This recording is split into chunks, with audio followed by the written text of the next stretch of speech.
अफगानिस्तान रूस का ट्रेड पहुंचा 400 मिलियन डॉलर के करीब, वो भी पहले 8 महीनों के अंदर। अफगानिस्तान इस ट्रेड को 1 से 2 बिलियन डॉलर तक लेकर जाना चाहता है। पाकिस्तान से बॉर्डर बंद हुआ, रशिया से खुला।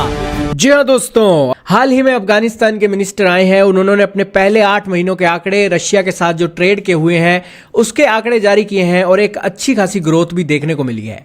अफगानी इन आंकड़ों से बड़े उत्साहित हैं और उम्मीद कर रहे हैं कि अफगानिस्तान और रशिया का ट्रेड बढ़ेगा और 1 से 2 बिलियन डॉलर तक पहुंचेगा और साथ में ही अफगानिस्तान के अंदर जो लोग हैं वो भी सुखी जीवन व्यतीत करेंगे। दोस्तों, आज के समय में अफगानिस्तान के अंदर लाखों अफगानी लोग पाकिस्तान और ईरान से अपने देश भेजे जा रहे हैं। उनके देश के अंदर संसाधनों की कमी है, फैक्ट्रियों की कमी है, इंफ्रास्ट्रक्चर भी अच्छा नहीं है, कामकाज भी अच्छे से नहीं मिल पा रहा है और तो और ठंड भी बहुत बढ़ गई है, जिस कारण से अफगानी लोग परेशान हो रहे हैं। अफगानिस्तान के तालिबानियों के सिर पर जिम्मेवारी आन पड़ी है कि इन लाखों लोगों के एक रहने का काम देखा जाए, इसकी जॉब का काम देखा जाए और सारी चीज़ों का कामकाज देखते हुए अपने देश को आगे बढ़ाया जाए।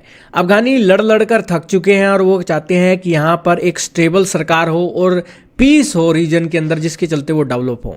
इसी के बीच आपके सामने टोलो न्यूज़ का आर्टिकल चल रहा है जिसके अंदर बताया गया कि अफगानिस्तान और रशिया का ट्रेड है 366 मिलियन डॉलर तक पहुंच चुका है पहले 8 महीनों के अंदर।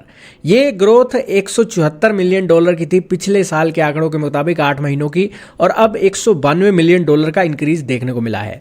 अफगानिस्तान रशिया को क्या एक्सपोर्ट करता है? अफगानिस्तान रशिया को dry fruit, minerals, apricots, steam boiler, talc और कॉटन एक्सपोर्ट करता है, जबकि दूसरी ओर रशिया से इंपोर्ट करने वाली जो चीज़ें हैं, नेचुरल गैस, पेट्रोल, टिम्बर, लकड़ी, सनफ्लावर ऑयल, रॉ मटेरियल जो फैक्ट्री के अंदर यूज़ होता है, वीट, गेहूं, डीजल फ्यूल, यानी कि रशिया से ज़्यादा सामान अफगानिस्तान अपने देश में खरीद रहा है।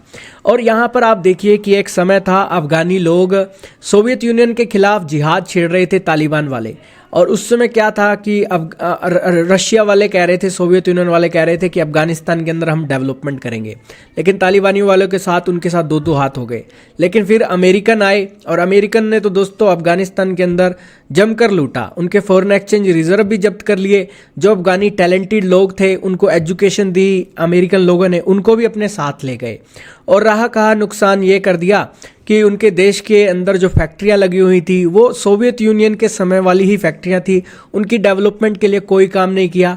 अमेरिकन लोगों ने भले ही trillions of dollar America Afghanistan के अंदर वेस्ट कर दिए हों, लेकिन वहाँ के लोगों का एजुकेशन सिस्टम अच्छा नहीं किया और वहाँ के लोगों की लाइफस्टाइल को बेटर नहीं किया, जॉब अपॉर्चुनिटी पैदा नहीं की, जिस कारण से वहाँ चीज़ें नहीं हुई। हालांकि इसके अंदर तालिबान का भी दोष है, वो भी टेररिस्ट हमले करते रहते थे, जिस कारण से अमेरिका अपने पैसों को वहाँ वेस्ट होते हुए नहीं देखना चाहता था।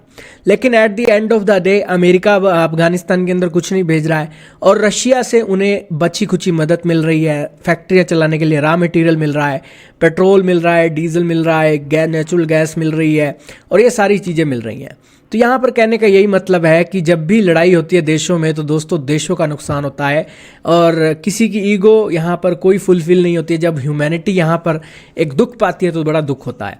दोस्तों, अफगानिस्तान के व्यापारी अब बिजनेस वीज़ा की डिमांड कर रहे हैं रशिया से भी, और वो चाहते हैं कि उनके ट्रेडर्स रशिया के अंदर जाकर अपने अफगानिस्तान का सामान बेच सकें, ट्रांसपोर्टेशन आसान हो, लॉजिस्टिक और अलग अलग जो कॉस्ट आती है वो कम हो, और इसको लेकर उनका जो ट्रेड है 1 से 2 बिलियन डॉलर जाए, इसको लेकर वो काम कर रहे हैं।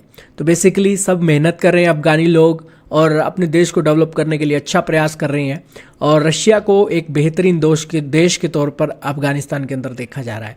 तो खैर दोस्तों, आपका क्या मानना है कमेंट में बताइएगा, और उम्मीद है कि अफगानी लोगों के ऊपर जो बुरे दिन आ रहे हैं, लाखों लोग एक ठंड में एक जीवन व्यतीत कर रहे हैं, उनके जीवन आसान हो, सबको रोजगार मिले, खाना मिले, यही उम्मीद करते हैं।